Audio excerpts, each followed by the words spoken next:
दोस्तों Aaradhya race academy के YouTube channel में आप सभी का स्वागत है। दोस्तों राजस्थान लोक सेवा आयोग द्वारा आयोजित सेकंड ग्रेड शिक्षक भर्ती परीक्षा 2024 के नवीनतम पाठ्यक्रम के अनुसार फर्स्ट पेपर के लिए मॉडल पेपर की टेस्ट सीरीज शुरू की गई थी, जिसमें अपने 15 मॉडल पेपर हैं वो कंप्लीट हो चुके थे। आज दोस्तों अपना 16 नंबर का मॉडल पेपर है। कुल 100 प्रश्न इसमें शामिल किए गए हैं और हूबहू आपको ऐसा ही पेपर है वो परीक्षा में देखने को मिलेगा। दोस्तों कम समय के अंदर आप निश्चित रूप से सफलता प्राप्त करना चाहते हैं तो दोस्तों ये एकमात्र टेस्ट सीरीज है जिसको आपको रोजाना एक मॉडल पेपर का टेस्ट अवश्य देना है और रोजाना आपको मेरे साथ में चलना है। दोस्तों अगर आपने पिछले 15 मॉडल पेपरों का अगर टेस्ट नहीं दिया है तो आप प्ले लिस्ट में जाइए, वहां पे आपको फोल्डर मिल जाएगा सेकंड ग्रेड मॉडल पेपर 2024 के नाम से आपको वहां फोल्डर मिलेगा। तो आप वहां जाकर पिछले मॉडल पेपरों का टेस्ट है वो अवश्य दें और आराध्या रेस एकेडमी के यूट्यूब चैनल को सब्सक्राइब नहीं किया तो सब्सक्राइब जरूर करें, बेल आइकन को दबाएं, वीडियो को लाइक और अपने दोस्तों के पास में शेयर जरूर करें। तो चलिए दोस्तों शुरू करते हैं आज का अपना 16 नंबर का मॉडल पेपर है। देखिए पहला प्रश्न है 2011 की जनगणना के अनुसार निम्न में से कौन से कथन राजस्थान में लिंगानुपात यानी कि 1000 पुरुषों पर महिलाओं की संख्या के बारे में सही है। यानी कि कौन सा कथन है वो राजस्थान में लिंगानुपात के बारे में सही कथन कौन सा है वो अपने को यहाँ पर बताना है। देखिए पहला कथन देखिए 2011 में राजस्थान में लिंगानुपात राष्ट्रीय औसत से कम था। दोस्तों बिल्कुल सही है, राष्ट्रीय औसत था भारत का वो था दोस्तों 940 रहा, ठीक है, और राजस्थान का था दोस्तों 927 के आसपास, ठीक है। तो दोस्तों कम है, बिल्कुल है, तो यहाँ पे पहला कथन है वो इसमें बिल्कुल सही है। सेकंड देखिए 2011 में राजस्थान के सभी जिलों में लिंगानुपात 1000 से कम था, बिल्कुल सही है, 1000 से कम था। 2001 की मैं बात करूं तो दोस्तों 2001 में दो ऐसे जिले थे, एक तो डूंगरपुर और एक राजसमंद, इन दोनों का दोस्तों लिंगानुपात 1000 से ज़्यादा था, 1000 और 1000 से ज़्यादा था। लेकिन 2011 की जनगणना में दोस्तों सभी जिलों का जो लिंगानुपात है वो 1000 से कम ही है, ठीक है। दूसरा कथन भी सत्य है। तीसरा देखिए इसमें 2011 में राजस्थान के सभी जिलों के ग्रामीण क्षेत्रों में पाली जिले के अलावा लिंगानुपात 1000 से कम था, बिल्कुल सही है दोस्तों, यहाँ पर यह भी कथन बिल्कुल सही है, ठीक है। तो दोस्तों तीसरा नंबर का कथन सही है। चौथा देखिए इसमें 2011 में राजस्थान के सभी जिलों के शहरी क्षेत्रों में धौलपुर जिले के अलावा लिंगानुपात 1000 से कम था। दोस्तों धौलपुर जिले का खुद का लिंगानुपात सबसे कम है 846, ठीक है। तो ये चौथा नंबर का कथन है वो दोस्तों यहाँ पर गलत है। तो यहाँ पर अपना इसमें राइट आंसर क्या हो जाएगा वो है 1 2 3, इसमें क्या है सत्य है। सी नंबर का ऑप्शन बिल्कुल सही उत्तर हो जाएगा इसमें। सेकंड नंबर प्रश्न इसमें देखिए सोम एक सहायक नदी है, बताइए सोम किसकी सहायक नदी है। तो दोस्तों आपने नाम सुना ही होगा, सोम माही जाखम का त्रिवेणी संगम। तो दोस्तों ये माही नदी की क्या है सहायक नदी है। यहाँ पर अपना इसमें बी नंबर का ऑप्शन बिल्कुल सही। 3 नंबर का प्रश्न इसमें देखिए निम्न में से कौन सा समतल उच्च मैदान हैरान महोदय द्वारा, ठीक है दोस्तों, कौन सा समतल उच्च मैदान हैरान महोदय द्वारा तृतीय पनेपलिन के रूप में पहचाना गया, बताइए दोस्तों। तो दोस्तों यहां पर इसका राइट आंसर हो जाएगा वो है मालपुरा करौली मैदान। यहां पर सी नंबर का जो ऑप्शन है वो इसका बिल्कुल सही उत्तर हो जाएगा, ये आपको इसमें याद रखना है, ठीक है। आगे देखिए यहां पर 4 नंबर का इसमें प्रश्न है, देखिए कथन ए और कारण आर दिया गया है, ठीक है। अपने को बताना है कि कौन से सही है, कथन आर है ये, ठीक है। देखिए अरावली पर्वत श्रेणी निकटवर्ती क्षेत्रों में मरुस्थलीकरण के प्रसार को सीमित करती है, बिल्कुल सही है। कथन आर देखिए अरावली पर्वत श्रेणी संपूर्ण राज्य में दक्षिण पश्चिम से उत्तर पूर्व की ओर अविच्छिन्न फैली हुई है, दोस्तों बिल्कुल सही है। दोनों कथन है वो इसमें बिल्कुल सही है और आर है वो एक की सही व्याख्या भी करता है। तो यहाँ पर अपना इसमें राइट आंसर क्या हो जाएगा वो है, देखिए ए और आर दोनों सही है किंतु आर ए की सही आंशिक व्याख्या करता है, ठीक है, आंशिक व्याख्या करता है। तो यहाँ पर अपना इसमें राइट आंसर क्या हो जाएगा वो है बी नंबर का ऑप्शन बिल्कुल सही उत्तर हो जाएगा इसमें। आगे देखिए 5 नंबर का प्रश्न है राजस्थान में केंद्रीय भेड़ प्रजनन केंद्र कौन से स्थान पर स्थित है। बताइए राजस्थान में केंद्रीय भेड़ प्रजनन केंद्र कौन से स्थान पर स्थित है? तो दोस्तों इसका राइट आंसर हो जाएगा अविकानगर टोंक में है ये, ठीक है, अविकानगर टोंक में। तो यहां पर अपना इसमें सी नंबर का ऑप्शन बिल्कुल सही, अविकानगर टोंक में। आगे देखिए, माउंट आबू क्षेत्र में किस प्रकार की प्राकृतिक वनस्पति पाई जाती है? माउंट आबू क्षेत्र में किस प्रकार की प्राकृतिक वनस्पति पाई जाती है? तो दोस्तों इसका राइट आंसर हो जाएगा वो है उपोष्ण कटिबंधीय सदाबहार वनस्पति पाई जाती है। उपोष्ण कटिबंधीय सदाबहार वनस्पति पाई जाती है। तो यहाँ पर बी नंबर का ऑप्शन बिल्कुल सही उत्तर हो जाएगा इसमें। 7 नंबर का प्रश्न इसमें देखिए, राष्ट्रीय राजधानी क्षेत्र यानी कि एनसीआर में सम्मिलित होने के कारण राजस्थान के किन जिलों में औद्योगिक विकास की अत्यधिक संभावनाएं हैं? राष्ट्रीय राजधानी क्षेत्र एनसीआर में सम्मिलित होने के कारण राजस्थान के किन जिलों में औद्योगिक विकास की अत्यधिक संभावनाएं हैं? तो इसका राइट आंसर हो जाएगा, देखिए बताइए, अब दिल्ली से टच जो क्षेत्र हैं वो कौन से हैं? तो दोस्तों यहाँ पर इसका राइट आंसर हो जाएगा अलवर भरतपुर। तो यहाँ पर डी नंबर का ऑप्शन राइट आंसर हो जाएगा, ठीक है।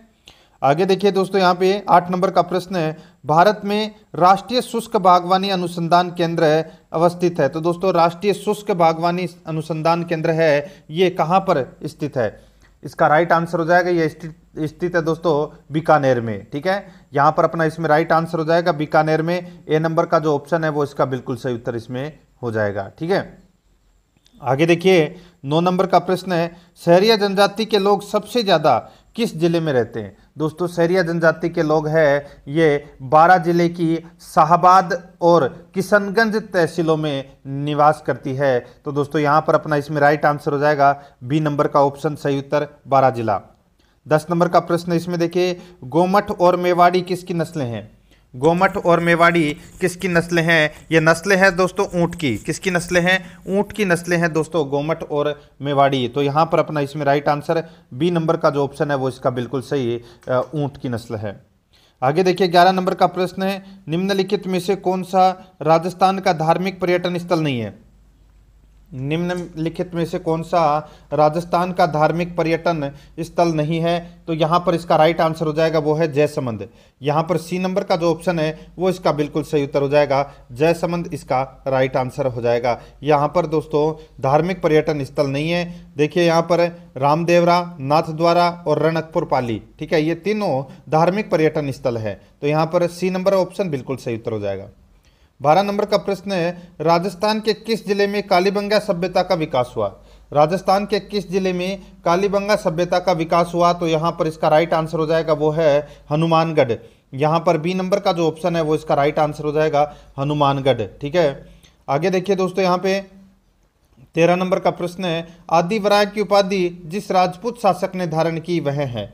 बताइए आदि वराह की उपाधि है वो किसने धारण की? इसका राइट आंसर हो जाएगा दोस्तों वो है मिहिर भोज ने दोस्तों आदि वराह की उपाधि है वो धारण की थी, ठीक है। ये गुजर प्रतिहार वंश का शासक था ये आदि वराह। तो यहाँ पर अपना राइट आंसर मिहिर भोज हो जाएगा। आगे देखिए चौहान वंश, यहाँ पे देखिए चौहान राजवंश के निम्नलिखित शासकों को कालक्रमानुसार व्यवस्थित कीजिए। दोस्तों यहाँ पे अपने को कालक्रमानुसार व्यवस्थित करना है, ठीक है। देखिए सबसे पहले शासक आएगा पृथ्वीराज प्रथम, उसके बाद में अजयराज, अजयराज के बाद में अरुणोराज और फिर विग्रहराज चतुर्थ। ये क्रम है, ये दोस्तों यहाँ पे बिल्कुल सही क्रम दे रखा है। तो यहाँ पर इसमें राइट आंसर क्या हो जाएगा 1 2 3 4, यानी कि डी नंबर का ऑप्शन बिल्कुल सही उत्तर इसमें हो जाएगा, ठीक है। आगे देखिए दोस्तों, यहाँ पर 15 नंबर का प्रश्न है, दिल्ली सुल्तान इल्तुतमिश ने जालोर पर आक्रमण किस शासक के समय किया? बताइए इल्तुतमिश ने जालोर पर आक्रमण किस शासक के समय किया? तो दोस्तों इसका राइट आंसर हो जाएगा वो है उदय सिंह के समय किया था दोस्तों जालोर पर आक्रमण इल्तुतमिश ने, ठीक है। तो यहाँ पर अपना इसमें सी नंबर का ऑप्शन राइट आंसर हो जाएगा। और जो इल्तुतमिश ने जालोर पर जो आक्रमण किया था ये 1228 ईस्वी में किया था, ठीक है। उस समय जालोर का शासक था उदय सिंह सोनगरा, ठीक है। यहाँ पर सी नंबर ऑप्शन बिल्कुल सही। आगे देखिए राजस्थान का प्रथम जौहर किसके नेतृत्व में हुआ? राजस्थान का प्रथम जौहर है ये दोस्तों आप सभी को पता है 1301 ईस्वी में अलाउद्दीन खिलजी ने रणथंभौर पर आक्रमण किया था, ठीक है। और हमीर देव चौहान की पत्नी थी जिनका नाम था रंग देवी, उनके नेतृत्व में दोस्तों जौहर किया गया था। राइट आंसर हो जाएगा यहाँ पर 1 नंबर का ऑप्शन है वो बिल्कुल सही उत्तर हो जाएगा रंग देवी। 17 नंबर का प्रश्न इसमें देखिए, मान सिंह ने अकबर नगर यानी कि राजमहल नामक शहर की स्थापना कहाँ की थी? मान सिंह ने अकबर नगर नामक शहर की स्थापना कहाँ की थी? इसका राइट आंसर हो जाएगा दोस्तों, ये की थी कहाँ पर? बंगाल में। तो यहाँ पर इसमें ए नंबर का ऑप्शन राइट आंसर हो जाएगा, यह आपको इसमें याद रखना है। ठीक है, आगे देखिए दोस्तों, यहाँ पे देखिए बिहार में तो मानपुर नगर की स्थापना की थी और अकबर नगर की जो स्थापना है वो की थी दोस्तों बंगाल में, यह आपको याद रखना है। ठीक है, आगे देखिए 18 नंबर का प्रश्न है, निम्न में से कौन सा मंदिर मिर्जा राजा मान सिंह द्वारा निर्मित नहीं है? बताइए कौन सा मंदिर मिर्जा राजा मान सिंह द्वारा निर्मित नहीं है? तो दोस्तों यहाँ पर देखिए आमेर का शिला देवी मंदिर, वृंदावन के गोविंद देव जी का मंदिर, और पटना में भवानी शंकर व गया में महादेव मंदिर। तो दोस्तों इन तीनों मंदिरों का जो निर्माण है वो मान सिंह ने करवाया है, लेकिन आमेर का जो जगत शिरोमणि मंदिर है इसका निर्माण दोस्तों मिर्जा राजा मान सिंह ने नहीं करवाया है। ठीक है, यह आपको इसमें याद रखना है। ये जो जगत शिरोमणि मंदिर है ये मान सिंह की रानी, जिनका नाम था कनकावती, ठीक है, उन्होंने अपने पुत्र जगत सिंह की स्मृति में ये बनवाया था। तो यहाँ पर अपना इसमें राइट आंसर दोस्तों सी नंबर ऑप्शन हो जाएगा, ये मान सिंह के द्वारा नहीं बनवाया गया। आगे देखिए 19 नंबर का प्रश्न है, निम्न में से कौन सी उपाधि पृथ्वीराज तृतीय की है? कौन सी उपाधि पृथ्वीराज तृतीय की है? तो दोस्तों यहाँ पर देखिए दल पुंगल, राय पिथोरा, अंतिम हिंदू सम्राट, तो दोस्तों ये सभी उपाधि है ये पृथ्वीराज तृतीय की है। तो यहाँ पर इसका राइट आंसर हो जाएगा उपरोक्त सभी, डी नंबर का जो ऑप्शन है वो इसका बिल्कुल सही उत्तर हो जाएगा। 20 नंबर का प्रश्न इसमें देखिए, निम्न में से कौन सा असुमेलित है?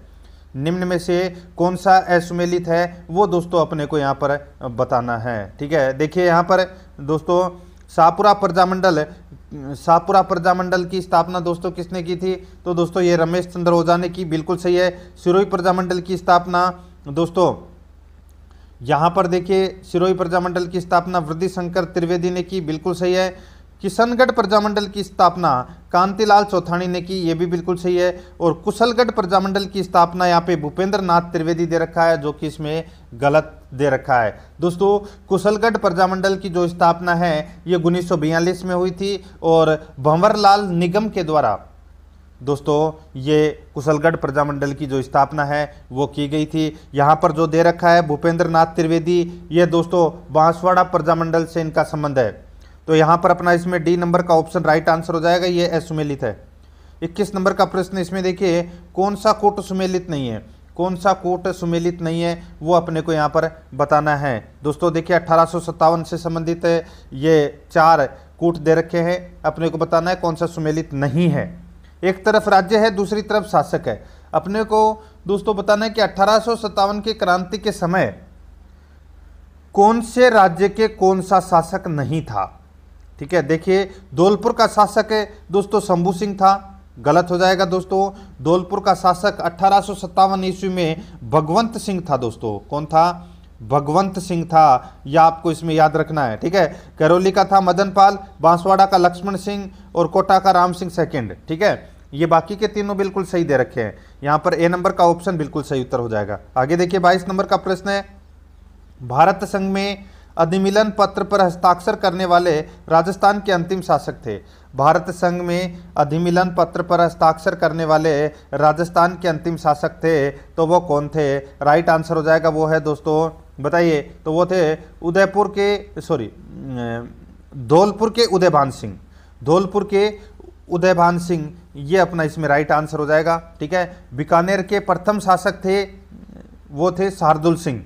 ठीक है, जिन्होंने अधिमिलन पत्र पर हस्ताक्षर करने वाले थे, यानी कि भारत संघ में अधिमिलन पत्र पर हस्ताक्षर करने वाले राजस्थान के प्रथम शासक थे बीकानेर के शार्दुल सिंह और अंतिम शासक थे दोस्तों धौलपुर के उदयभान सिंह। तो यहाँ पर अपना इसमें right answer B number option हो जाएगा।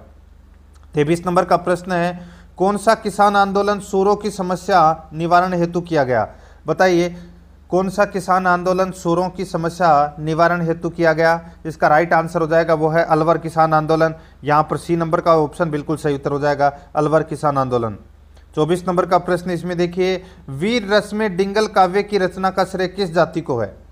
वीर रस में डिंगल काव्य की रचना का श्रेय किस जाति को है? तो यहाँ पर अपना इसमें राइट आंसर हो जाएगा वो है दोस्तों चारण तथा भाटों को। यहाँ पर डी नंबर का जो ऑप्शन है वो इसका राइट आंसर हो जाएगा चारण तथा भाटों को। ठीक है, आगे देखिए 25 नंबर का प्रश्न है। इसमें देखिए बडार का भोज निम्न में से किस मौके पर रखा जाता है? बडार का भोज निम्न में से किस मौके पर रखा जाता है? इसका राइट आंसर हो जाएगा वो है विवाह। यहाँ पर ए नंबर का जो ऑप्शन है वो इसका बिल्कुल सही उत्तर हो जाएगा विवाह, इसका राइट आंसर इसमें हो जाएगा। ठीक है, आगे देखिए यहाँ पर विवाह के अवसर पर आयोजित किया जाता है। आगे देखिए चार बेत किस जगह की प्रसिद्ध लोक नाट्य है? चार बेत किस जगह की प्रसिद्ध लोक नाट्य है? इसका राइट आंसर हो जाएगा वो है टोंक जिले की ये लोक नाट्य है। ठीक है, चार बेत कला, तो यहाँ पर इसमें राइट आंसर डी नंबर का ऑप्शन बिल्कुल सही। 27 नंबर प्रश्न है लोक देवता जाम्बोजी का जन्म स्थल है। लोक देवता जाम्बोजी का जन्म स्थल है तो वो है दोस्तों पीपासर। कहाँ पर है ये पीपासर? नागौर में है। ठीक है, तो यहाँ पर अपना इसमें राइट आंसर हो जाएगा ए नंबर का ऑप्शन बिल्कुल सही पीपासर। आगे देखिए 28 नंबर का प्रश्न है निम्नलिखित में से कौन सा चित्रकार अलवर शैली की चित्रकला से संबंधित नहीं है? बताइए, निम्नलिखित में से कौन सा चित्रकार अलवर शैली की चित्रकला से संबंधित नहीं है? तो इसका राइट आंसर हो जाएगा वो है नानक राम। सी नंबर का जो ऑप्शन है वो इसका बिल्कुल सही उत्तर हो जाएगा नानक राम, इसका राइट आंसर।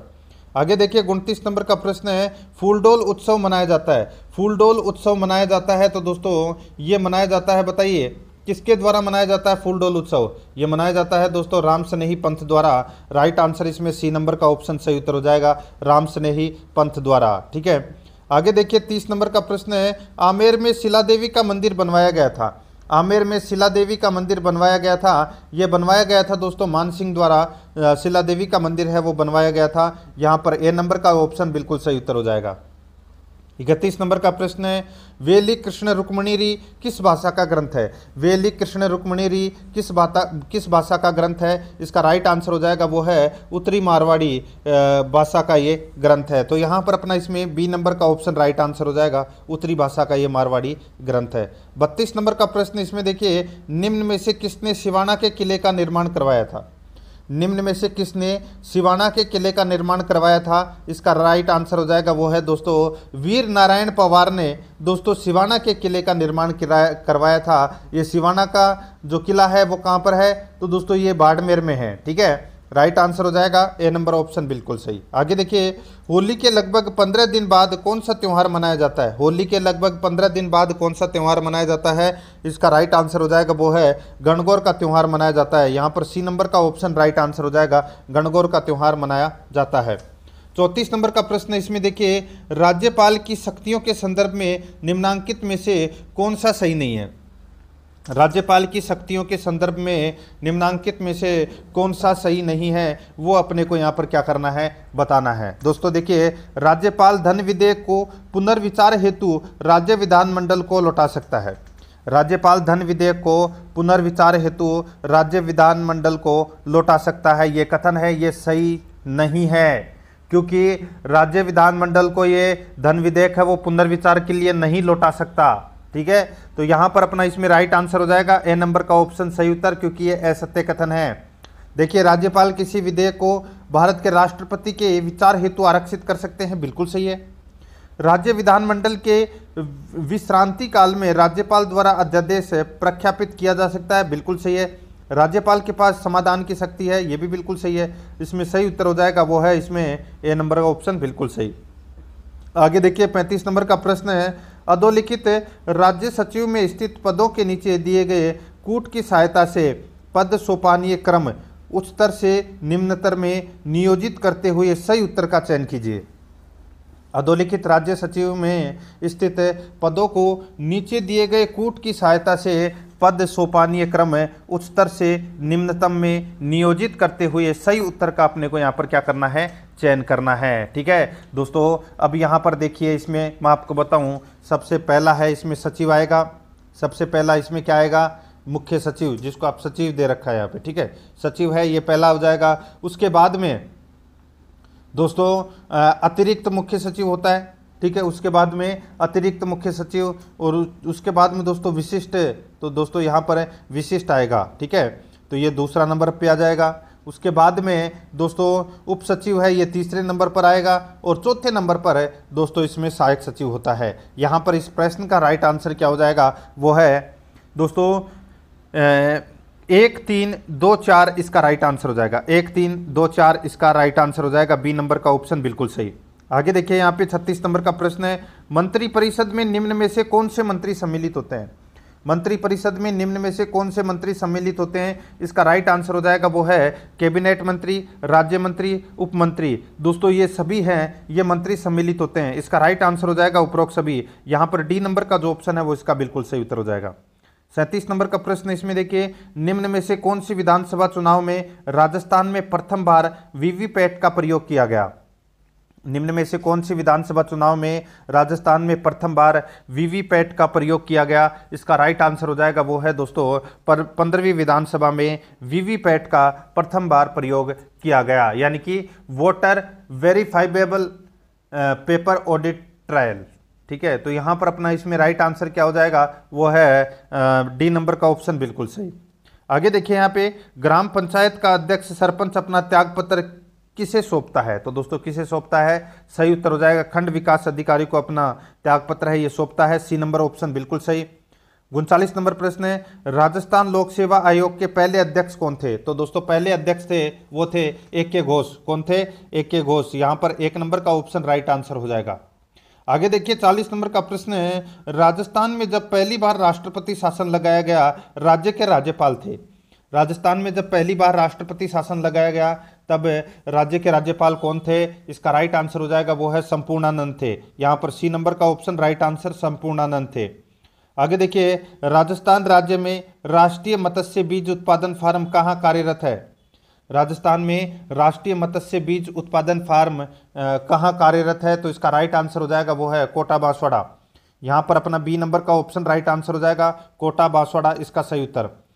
42 नंबर का प्रश्न है, इसमें देखिए, राजस्थान में लोकसभा आम चुनाव 2024 के तहत होम वोटिंग के लिए 25 लोकसभा निर्वाचन क्षेत्रों के लिए कितने रिकॉर्ड पंजीकरण हुए हैं। बताइए कितने रिकॉर्ड पंजीकरण हुए हैं 25 लोकसभा निर्वाचन क्षेत्रों के लिए होम वोटिंग के लिए। तो दोस्तों इसका जो राइट आंसर हो जाएगा वो है दोस्तों इसमें 76,636 76,636 रिकॉर्ड पंजीकरण है वो हुए हैं। तो यहाँ पर अपना इसमें राइट आंसर हो जाएगा ए नंबर ऑप्शन बिल्कुल सही। नेक्स्ट आगे देखिए 43 नंबर प्रश्न, केंद्रीय मंत्रालय व स्विमिंग फेडरेशन के संयुक्त तत्वाधान में अस्मिता खेलो इंडिया वुमेन तैराकी प्रतियोगिता में किस खिलाड़ी ने 3 स्वर्ण पदक जीते हैं। केंद्रीय मंत्रालय व स्विमिंग फेडरेशन के संयुक्त तत्वाधान में अस्मिता खेलो इंडिया वुमेन तैराकी प्रतियोगिता में किस खिलाड़ी ने 3 स्वर्ण पदक जीते हैं। तो दोस्तों इसका राइट आंसर हो जाएगा वो है दोस्तों दक्षिणा जोशी ने जीते हैं। यहाँ पर सी नंबर का ऑप्शन बिल्कुल सही उत्तर हो जाएगा दक्षिणा जोशी। आगे देखिए, राजस्थान राज्य स्कूल शिक्षा परिषद ने राज्य के कितने महात्मा गांधी राजकीय विद्यालयों में रोबोटिक लैब स्वीकृत की है। राजस्थान राज्य स्कूल शिक्षा परिषद ने राज्य के कितने महात्मा गांधी राजकीय विद्यालयों में रोबोटिक लैब स्वीकृत की है। तो इसका राइट आंसर हो जाएगा वो है 201। यहाँ पर सी नंबर का जो ऑप्शन है वो इसका बिल्कुल सही 201।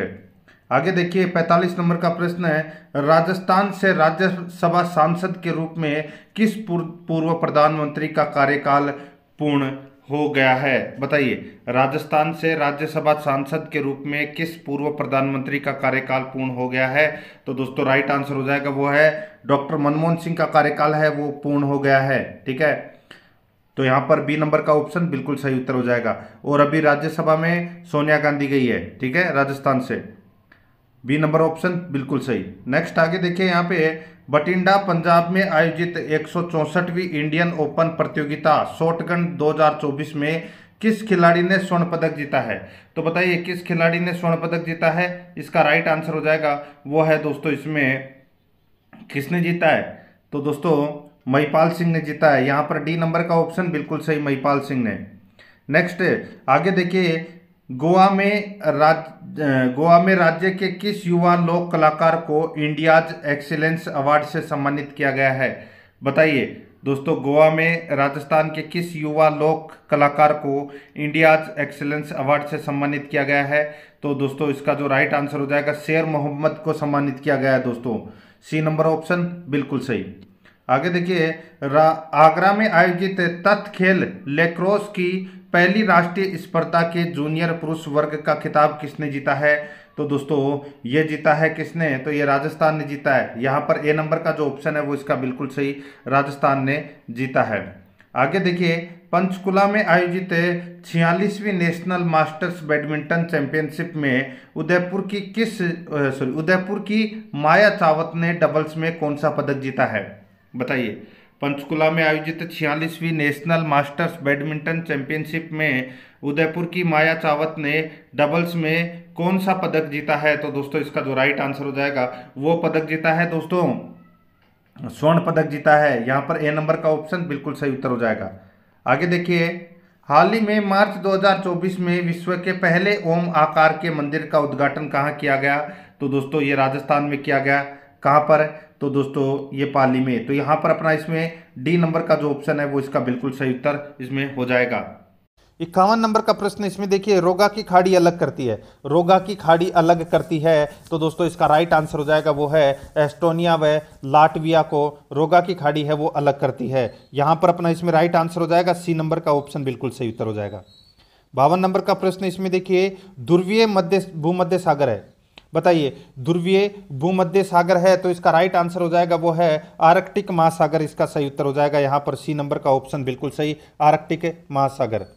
आगे देखिए, 53 नंबर का प्रश्न है, कौन सी एक ग्रहीय पवन नहीं है? बताइए कौन सी एक ग्रहीय पवन नहीं है? तो इसका राइट आंसर हो जाएगा वो है दोस्तों मानसून पवने। मानसून पवने इसका राइट आंसर हो जाएगा, डी नंबर का ऑप्शन बिल्कुल सही। ठीक है दोस्तों, मानसून पवने ग्रहीय पवने नहीं है। ठीक है, और जबकि यहाँ पर दे रखा है ध्रुवीय, पछुआ और व्यापारिक, ये तीनों पवने दोस्तों ग्रहीय पवने हैं। ठीक है, राइट आंसर हो जाएगा यहाँ पर डी नंबर का ऑप्शन बिल्कुल सही। आगे देखिए, ओजोन दिवस निम्न में से किस दिन मनाया जाता है? ओजोन दिवस है ये दोस्तों 16 सितंबर को मनाया जाता है, ओजोन दिवस है। यहाँ पर डी नंबर का ऑप्शन राइट आंसर हो जाएगा। आगे देखिए, यहाँ पर जल प्रदूषण का कारण है। दोस्तों जल प्रदूषण का कारण क्या है? देखिए, घरेलू कार्य एवं अपशिष्ट, औद्योगिक कचरा, रासायनिक अपशिष्ट, उपरोक्त सभी। तो ये सभी क्या है? ये जल प्रदूषण के कारण है। डी नंबर का ऑप्शन बिल्कुल सही उत्तर हो जाएगा। 56 नंबर प्रश्न है, निम्नलिखित महासागरों में से कौन सा एक संभवतया पेंथालासा का अवशिष्ट भाग है? निम्नलिखित महासागरों में से कौन सा एक संभवतया पेंथालासा का अवशिष्ट भाग है? अपना इसमें राइट आंसर हो जाएगा वो है दोस्तों प्रशांत महासागर। यहाँ पर बी नंबर का जो ऑप्शन है वो इसका बिल्कुल सही उत्तर हो जाएगा, प्रशांत महासागर। 57 नंबर प्रश्न है, इसमें देखिए सूची फर्स्ट में पर्वत शिखर है और सूची सेकंड में महाद्वीप है। सूची फर्स्ट में पर्वत शिखर और सूची सेकंड में महाद्वीप है। दोस्तों यहाँ पर आप देख सकते हैं, देखिए किलिमंजारो पर्वत शिखर है, ये कौन से महाद्वीप में है? ये दोस्तों अफ्रीका महाद्वीप में है। ठीक है,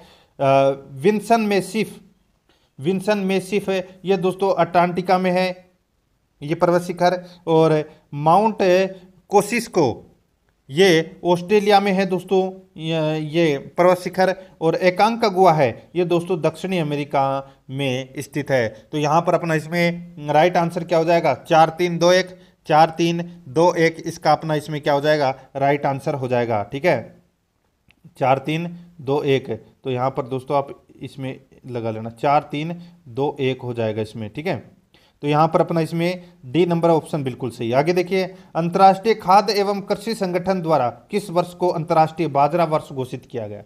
दोस्तों अंतर्राष्ट्रीय खाद्य एवं कृषि संगठन द्वारा किस वर्ष को अंतर्राष्ट्रीय बाजरा वर्ष घोषित किया गया है? इसका सही उत्तर हो जाएगा वो है 2023 को। यहाँ पर बी नंबर का ऑप्शन बिल्कुल सही उत्तर हो जाएगा। आगे देखिए, निम्नलिखित में से क्या राष्ट्रीय आय के बराबर है? बताइए राष्ट्रीय आय के बराबर क्या है? तो दोस्तों एनएनपी ये दोस्तों क्या है? ये राष्ट्रीय आय के बराबर है। तो यहाँ पर डी नंबर का जो ऑप्शन है वो इसका बिल्कुल सही उत्तर हो जाएगा। आगे देखिए यहाँ पे 60 नंबर का प्रश्न है, निम्नलिखित उद्योगों में कहाँ तांबा उद्योग स्थापित है। निम्नलिखित उद्योगों में कहाँ तांबा उद्योग स्थापित है, इसका राइट आंसर हो जाएगा वो है खेतड़ी। यहाँ पर डी नंबर का जो ऑप्शन है वो इसका बिल्कुल सही उत्तर हो जाएगा, खेतड़ी इसका सही उत्तर हो जाएगा।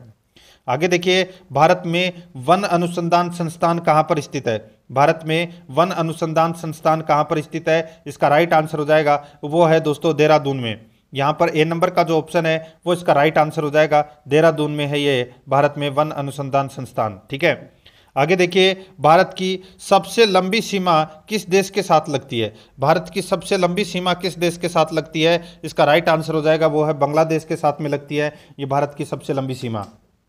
सी नंबर ऑप्शन बिल्कुल सही। आगे देखिए, भारत के निम्नलिखित राज्यों को उसके वनों के क्षेत्रफल के अवरोही क्रम में व्यवस्थित कीजिए तथा नीचे दिए गए कूट में से सही उत्तर का अपने को यहाँ पर चुनना है। सही उत्तर को अपने को यहाँ पर क्या करना है, चुनना है। आंध्र प्रदेश, अरुणाचल प्रदेश, छत्तीसगढ़, ओडिशा। तो यहाँ पर अपना इसमें राइट आंसर हो जाएगा वो है दोस्तों देखिए Arunachal Pradesh number 1, Chhattisgarh number 2, Orissa number 3 और आंध्र प्रदेश है वो 4। ठीक है दोस्तों, अरुणाचल प्रदेश में 61.39%, ठीक है, और सबसे कम दोस्तों यहाँ पे आंध्र प्रदेश में 22.86% है। तो यहाँ पर इस प्रश्न का राइट आंसर हो जाएगा 2, 3, 4, 1। ठीक है, वनों के क्षेत्रफल की बात कर रहा हूँ मैं यहाँ पे। तो यहाँ पर अपना इसमें राइट आंसर हो जाएगा वो है 2, 3, 4, 1, यानी कि डी नंबर का ऑप्शन बिल्कुल सही। आगे देखिए, भारत में निम्नलिखित में से कौन सी श्रेणी नवीनतम है। तो कौन सी श्रेणी नवीनतम है, सही उत्तर हो जाएगा वो है दोस्तों हिमालय जो श्रेणी है ये दोस्तों नवीनतम है। यहाँ पर इसका राइट आंसर हो जाएगा हिमालय श्रेणी। ठीक है, आगे देखिए, कौन सी एक मानसूनी वर्षा की विशेषता नहीं है। कौन सी एक मानसूनी वर्षा की विशेषता नहीं है वो अपने को यहाँ पर बताना है। देखिए, दक्षिणी पश्चिमी मानसून से होने वाली वर्षा की प्रकृति मौसमी है, बिल्कुल सही है। ठीक है, और देखिए इसमें मध्य भारत अधिकांशतः लौटते मानसून से वर्षा प्राप्त करता है, ये कथन है ये गलत हो जाएगा दोस्तों। ठीक है, देखिए दक्षिणी जो राजस्थान है, सॉरी दक्षिणी जो भारत है उसमें ये वर्षा प्राप्त होती है। ठीक है, तो यहाँ पर बी नंबर का हो ऑप्शन है वो अपना इसमें क्या हो जाएगा, गलत हो जाएगा। ठीक है, और देखिए तटीय क्षेत्र महाद्वीपीय क्षेत्रों से अधिक वर्षा प्राप्त करते हैं, बिल्कुल सही है। जब पूर्व जेठ धारा दक्षिण की ओर सिंधु गंगा के मैदान की ओर स्थानांतरित होती है तो मानसून में रुकावट हो जाती है, बिल्कुल सही है। यहाँ पर अपना इसमें बी नंबर का ऑप्शन बिल्कुल सही उत्तर हो जाएगा। 66 नंबर का प्रश्न इसमें देखिए, सूची फर्स्ट में नदी है और सूची सेकंड में सहायक नदी है। ठीक है, तो अपने को बताना है कि कौन सी नदी किसकी सहायक नदी है। देखिए गोदावरी है ये दोस्तों किसकी सहायक नदी है, बताइए।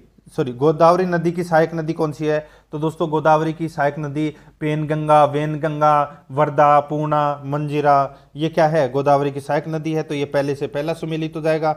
नर्मदा की जो सहायक नदी है वो कौन कौन सी है। तो दोस्तों आपने नाम तो सुना ही होगा, तवा, हिरन, कोलार, बरना, बंजर, ये क्या है, ये नर्मदा की सहायक नदी है, बिल्कुल सही है, ये भी सही सुमेलित है। कोलार कृष्णा की सहायक नदी है। कृष्णा नदी की सहायक नदी दोस्तों आपने नाम तो सुना होगा, दूध गंगा, घाट प्रभा, ठीक है, अमरावती, सॉरी अमरावती तो कावेरी की सहायक नदी है दोस्तों ये। ठीक है, घाट प्रभा ये इसमें हो जाएगा।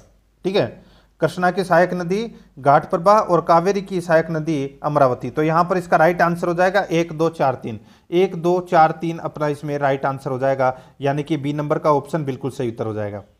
67 नंबर का प्रश्न इसमें देखिए, प्रधानमंत्री किसे पद की शपथ दिलवाता है।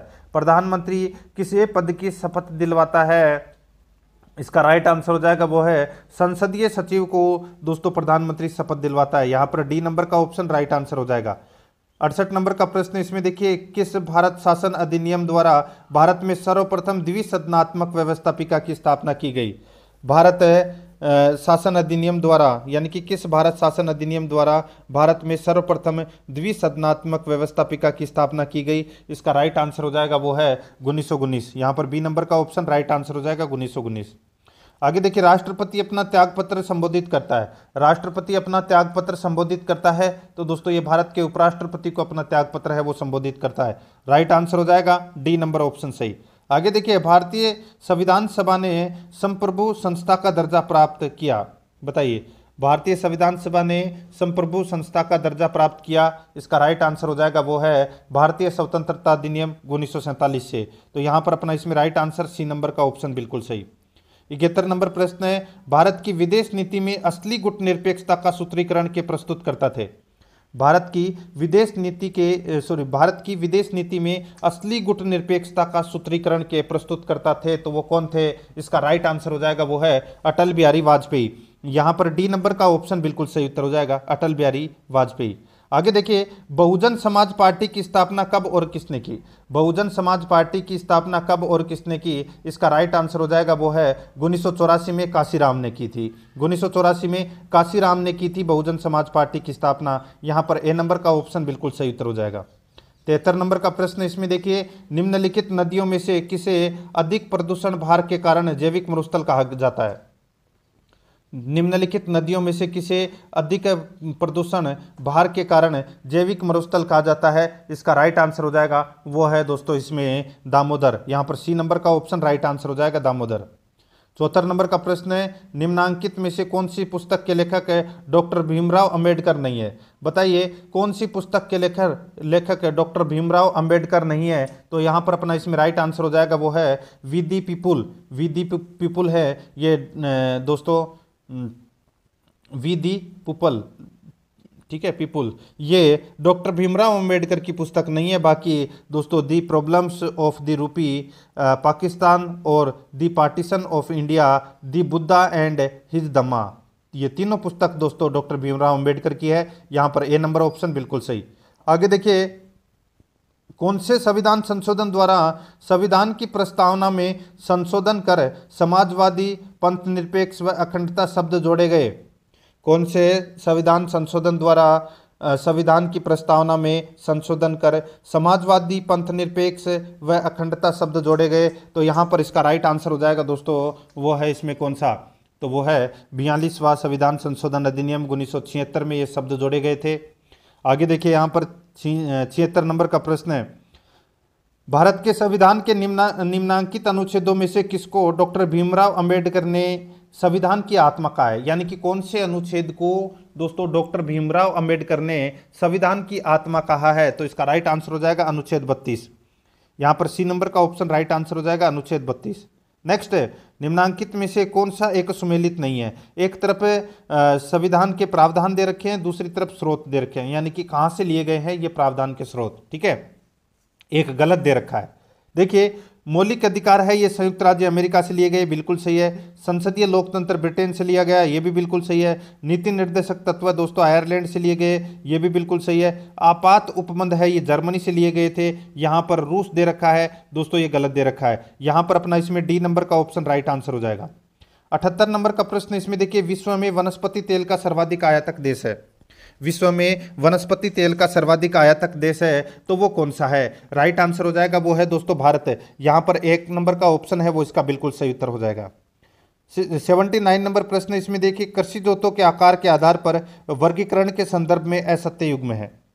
कृषि जोतों के आकार के आधार पर वर्गीकरण के संदर्भ में असत्य युग्म है, तो असत्य युग्म कौन सा है दोस्तों? असत्य युग्म है इसमें देखिए, सीमांत जोत 1 हेक्टेयर से कम, अर्ध मध्यम जोत 2 से 4 हेक्टेयर, मध्यम जोत 4 से 10 हेक्टेयर, दीर्घ जोत 20 हेक्टेयर से अधिक है। ये दोस्तों इसमें असंगत है। दोस्तों यहाँ पे मैं आपको बताऊं तो देखिए, यहाँ पे मैंने बताया दीर्घ जोत, तो ये 20 हेक्टेयर से अधिक नहीं 10 हेक्टेयर से अधिक होता है ये, ठीक है। तो यहाँ पर अपना इसमें डी नंबर ऑप्शन बिल्कुल सही। आगे देखिए, 80 नंबर प्रश्न है, निम्न में से कौन सा कथन असत्य है? कौन सा कथन इसमें असत्य है वो अपने को यहाँ पर बताना है, ठीक है दोस्तों। इसमें देखिए, राष्ट्रीय ग्रामीण विकास संस्थान हैदराबाद में स्थित है, बिल्कुल सही है। कृष्ण क्रांति का संबंध खनिज तेल में आत्मनिर्भरता से है, बिल्कुल सही है। कृषि को उद्योगों का दर्जा देने वाला भारत का प्रथम राज्य तमिलनाडु, ये गलत हो जाएगा दोस्तों। तमिलनाडु नहीं है, कौन है? महाराष्ट्र है, ठीक है, ये आपको इसमें याद रखना। भारत में सर्वाधिक नगरीकरण गोवा राज्य में है, बिल्कुल सही है। यहां पर सी नंबर का ऑप्शन राइट आंसर हो जाएगा इसमें। आगे देखिए, 81 नंबर का प्रश्न है, आदत कार्य का वह रूप है जो आरंभ में स्वच्छता से और जानबूझकर किया जाता है पर जो बार बार किए जाने के कारण स्वतः होता है, यह परिभाषा है।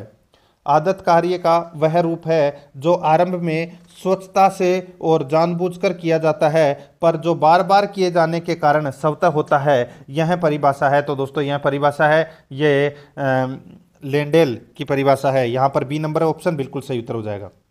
आगे देखिए, सशक्त अभिप्रेरणा सीखने का प्रभावशाली घटक है। सशक्त अभिप्रेरणा सीखने का प्रभावशाली घटक है, तो वो कौन सा है? राइट आंसर हो जाएगा वो है शीघ्र सीखता है। यहाँ पर सी नंबर का ऑप्शन राइट आंसर हो जाएगा, शीघ्र सीखता है।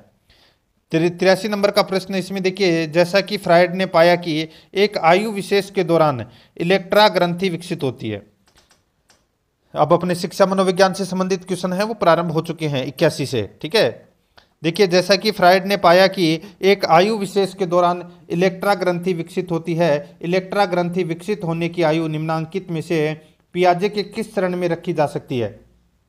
इसका सही उत्तर हो जाएगा वो है पूर्ण संक्रियात्मक अवस्था में। यहाँ पर अपना इसमें बी नंबर ऑप्शन बिल्कुल सही उत्तर हो जाएगा। आगे देखिए, सोउद्देश्य व्यवहार का संबंध है। सोउद्देश्य व्यवहार का संबंध है, तो इसमें राइट आंसर हो जाएगा वो है दोस्तों टोलमैन का। यहाँ पर बी नंबर ऑप्शन बिल्कुल सही, टोलमैन। आगे देखिए, 85 नंबर प्रश्न है, निम्न में से कौन सा चिंतन की प्रक्रिया में सबसे कम महत्वपूर्ण है? निम्न में से कौन सा चिंतन की प्रक्रिया में सबसे कम महत्वपूर्ण है? इसका राइट आंसर हो जाएगा वो है दोस्तों इसमें प्रतीक व चिन्ह। प्रतीक व चिन्ह, यहाँ पर बी नंबर का ऑप्शन राइट आंसर हो जाएगा। 86 नंबर का प्रश्न इसमें देखिए, शेल्डन द्वारा व्यक्तित्व के संबंध में शारीरिक गुणों के आधार पर किए गए वर्गीकरण में कौन सा सम्मिलित है? शेल्डन द्वारा व्यक्तित्व के संबंध में शारीरिक गुणों के आधार पर किए गए वर्गीकरण में कौन सा सम्मिलित है? यहाँ पर अपना इसमें राइट आंसर हो जाएगा वो है दोस्तों इसमें कौन सा? तो वो है कोमल तथा गोलाकार। यहाँ पर ए नंबर का ऑप्शन राइट आंसर हो जाएगा, कोमल तथा गोलाकार। आगे देखिए, समाज मिति विधि का प्रवर्तक कौन है? समाज मिति विधि का प्रवर्तक कौन है? इसका राइट आंसर हो जाएगा वो है दोस्तों मोरेनो। यहाँ पर ए नंबर का ऑप्शन राइट आंसर हो जाएगा मोरेनो। नेक्स्ट 88 नंबर प्रश्न है, निम्न में से कौन सी अभिवर्ती मापन की विधि है? निम्न में से कौन सी अभिवर्ती मापन की विधि है? तो यहाँ पर अपना इसमें राइट आंसर हो जाएगा वो है दोस्तों मूर्त प्रतिक्रिया, मुक्तराय, भूल सुधार। तो यहाँ पर अपना इसमें राइट आंसर हो जाएगा उपरोक्त सभी। डी नंबर का ऑप्शन बिल्कुल सही उत्तर हो जाएगा। 89 नंबर प्रश्न है, एक संतुलित व्यक्तित्व वह है जिसमें एक संतुलित व्यक्तित्व वह है जिसमें दोस्तों मजबूत अहम को बनाया जाता है। यहाँ पर डी नंबर का ऑप्शन राइट आंसर हो जाएगा, मजबूत अहम को बनाया जाता है। आगे देखिए, 90 नंबर का प्रश्न है, तर्क, जिज्ञासा तथा निरीक्षण शक्ति का विकार किस आयु पर होता है?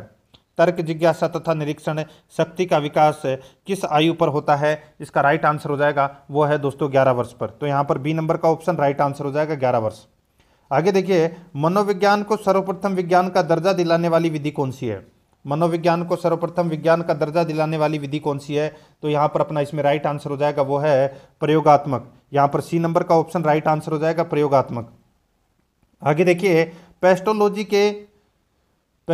के 3 एच के संप्रत्यय में एच का क्या अर्थ है? दोस्तों एच का क्या अर्थ है?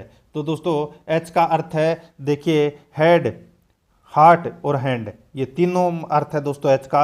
राइट आंसर हो जाएगा यहाँ पर उपरोक्त सभी। डी नंबर ऑप्शन बिल्कुल सही। आगे देखिए, निम्नांकित में से डिस्लेक्सिया का कौन सा प्रकार बच्चे की किसी शब्द में निम्नलिखित में से डिस्लेक्सिया का कौन सा प्रकार बच्चे की किसी शब्द में विभिन्न अक्षर ध्वनियों में विभेदन कर पाने की योग्यता को प्रभावित करता है? इसका राइट आंसर हो जाएगा वो है दृश्य डिस्लेक्सिया। दृश्य डिस्लेक्सिया, यहाँ पर सी नंबर का ऑप्शन राइट आंसर हो जाएगा। 94 नंबर का प्रश्न इसमें देखिए, व्यवहार परिमार्जन में निम्न में से किस मनोवैज्ञानिक द्वारा प्रतिपादित सीखने के सिद्धांत का अधिकतम उपयोग किया गया है? व्यवहार परिमार्जन में निम्न में से किस मनोवैज्ञानिक द्वारा प्रतिपादित सीखने के सिद्धांत का अधिकतम उपयोग किया गया है? इसका राइट आंसर हो जाएगा वो है दोस्तों इसमें स्किनर। तो यहाँ पर अपना इसमें राइट आंसर हो जाएगा सी नंबर ऑप्शन सही, स्किनर। 95 नंबर का प्रश्न है, निम्नांकित में से कौन सा कथन है आर्टिस्टिक स्पेक्ट्रम डिसऑर्डर के संदर्भ में असत्य है? निम्नांकित में से कौन सा कथन है आर्टिस्टिक स्पेक्ट्रम डिसऑर्डर के संदर्भ में असत्य है? तो दोस्तों बताइए कौन सा असत्य है? देखिए, यह बच्चे की संप्रेषण योग्यता को प्रभावित करता है, बिल्कुल सही है। प्राय पुनरावर्त व्यवहार से जुड़ा होता है, यह गलत हो जाएगा दोस्तों। देखिए यहाँ पर मैं आपको बताऊं, आर्टिस्टिक स्पेक्ट्रम डिसऑर्डर, ये एक दोस्तों दिमागी बीमारी है, ठीक है। यह मस्तिष्क के विकास के दौरान होने वाला विकास है, ठीक है। इससे ग्रस्त व्यक्ति देरी से बोलते हैं, ठीक है। तो यहाँ पर अपना इसमें राइट आंसर हो जाएगा। और ये जो समस्या है ये दोस्तों जन्म से 3 साल बाद ये सामने आता है। तो यहाँ पर अपना इसमें राइट आंसर हो जाएगा बी नंबर ऑप्शन, बिल्कुल सही। ये गलत हो जाएगा बी नंबर वाला, ठीक है। आगे देखिए, सीखने की प्रक्रिया की मुख्य विशेषता है। सीखने की प्रक्रिया की मुख्य विशेषता कौन सी है? तो वो है निरंतरता, सार्वभौमिकता। राइट आंसर हो जाएगा दोनों, सी नंबर ऑप्शन बिल्कुल सही। 97 नंबर प्रश्न इसमें देखिए, वेक्सलर द्वारा विकसित बुद्धि परीक्षण में 2 तरह के उप परीक्षण सम्मिलित होते हैं, निम्न में से कौन से 2 प्रकार सही है? वेक्सलर द्वारा विकसित बुद्धि परीक्षण में 2 तरह के उप परीक्षण सम्मिलित होते हैं, निम्न में से कौन से 2 प्रकार सही है? इसका राइट आंसर हो जाएगा वो है दोस्तों इसमें शाब्दिक एवं क्रियात्मक। यहां पर बी नंबर का ऑप्शन राइट आंसर हो जाएगा, शाब्दिक एवं क्रियात्मक। 98 नंबर का प्रश्न इसमें देखिए, नए एवं मूल्यांकन विचारों को उत्पन्न करने की क्षमता को कहा जाता है। नए एवं मूल्यांकन विचारों को उत्पन्न करने की क्षमता को कहा जाता है। इसका राइट आंसर हो जाएगा वो है सृजनात्मकता। यहां पर ए नंबर का ऑप्शन राइट आंसर हो जाएगा सृजनात्मकता। 99 नंबर प्रश्न इसमें देखिए, अशिक्षित व्यक्तियों की मानसिक क्षमता को मापने के लिए निम्न में से किस तरह की बुद्धि परीक्षणों का उपयोग किया जाता है?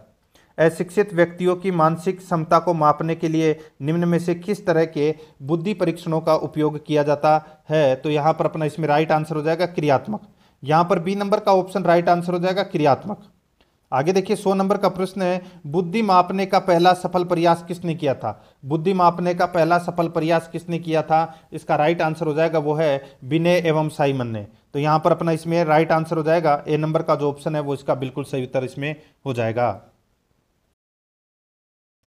तो दोस्तों प्रश्न आपको कैसे लगे कमेंट में जरूर बताएं, और आराध्या RS एकेडमी के यूट्यूब चैनल को सब्सक्राइब नहीं किया तो सब्सक्राइब जरूर करें, बेल आइकन को दबाएं, वीडियो को लाइक और अपने दोस्तों के पास में शेयर जरूर करें। मिलते हैं दोस्तों नेक्स्ट वीडियो में। जय हिंद, जय भारत।